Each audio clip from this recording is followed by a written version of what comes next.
వి gold trusted gold buyers తాకట్టులో ఉన్న బంగారాన్ని విడిపించి ఈ రోజు ఉన్న మార్కెట్ ధరకే కొనబడును. మరిన్ని వివరాలకు సంప్రదించండి 7771077720. ఆంధ్ర రాష్ట్రంలోనే ఆధ్యాత్మిక జిల్లా అయినటువంటి మన గుంటూరు జిల్లాలో గుంటూరు పట్టణంలో బృందావన గార్డెన్స్ నుంచి విశేషంగా 8వ సంవత్సరం శ్రీరామ శోభాయాత్రని అతను వైభవపేతంగా నిర్వహించుకుంటున్నాం. రామభక్తిని, రామశక్తిని, రామ భజనని, రామనామాన్ని ప్రతి ఒక్క హృదయాన్ని నింపుకుంటూ జై శ్రీరామ్ అనే నినాదాలతో గుంటూరు పురవీధుల్లో అద్భుతంగా ఈ రథయాత్ర ప్రారంభమవుతుంది. ఈ రథయాత్ర ద్వారా ఒక చైతన్య స్ఫూర్తిని సమాజం నిలపాలని చెప్పేసి ఈ కమిటీ వాళ్ళ యొక్క ముఖ్య ఉద్దేశం.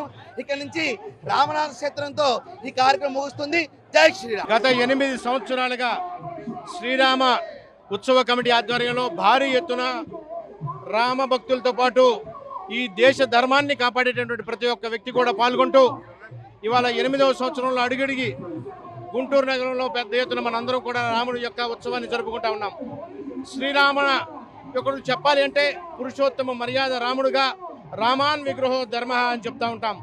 అంటే నిలువెత్తు ధర్మానికి నిదర్శనమైనటువంటి శ్రీరాముడి యొక్క జన్మదినాన్ని పురస్కరించుకొని ఇవాళ దేశవ్యాప్తంగా కూడా హైందవ ధర్మాన్ని పాటించేటటువంటి ప్రతి ఒక్క వ్యక్తి కూడా ఇవాళ ధర్మాన్ని అనుసరిస్తూ శ్రీరాముని యొక్క జయంతి వేడుకలు జరుపుకుంటూ గుంటూరు నగరంలో కూడా ఇవాళ పెద్ద ఎత్తున భక్తులందరూ కూడా ఒకే చోటకు వచ్చి బృందావన్ గార్డెన్స్లో ఉన్నటువంటి వెంకటేశ్వర స్వామి టెంపుల్ దగ్గర నుంచి పెద్ద ఎత్తున పాదయాత్రగా కూడా రామనామ జపంతో ముందుకు సాగుతూ ఉన్నటువంటి పరిస్థితి. రాబోయేటటువంటి రోజుల్లో ఈ దేశం సనాతన దేశంగా, సనాతన ధర్మం వర్ధిల్లేటటువంటి దేశంగా మనం పెట్టుకున్నటువంటి లక్ష్యానికి దిశగా వికసిత్ భారత్, అదేవిధంగా విశ్వ గురువుగా కూడా అవతరించాలి అంటే ఆ రాముడి యొక్క నామంతోనే అది సాధ్యమవుతుందని చెప్పి ప్రజలందరూ కూడా ఇవాళ ముందుకు వచ్చిన సందర్భంగా అందరికీ కూడా రాముడి యొక్క జన్మదినాన్ని పురస్కరించుకొని శుభాకాంక్షలు తెలియజేస్తా ఉన్నాను.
కోసం ఛానల్ ని సబ్స్క్రైబ్ చేయండి. లేటెస్ట్ అప్డేట్స్ కోసం వాట్సాప్ ఛానల్ ని ఫాలో అవ్వండి. ఆ లింక్ డిస్క్రిప్షన్ లో ఉంది.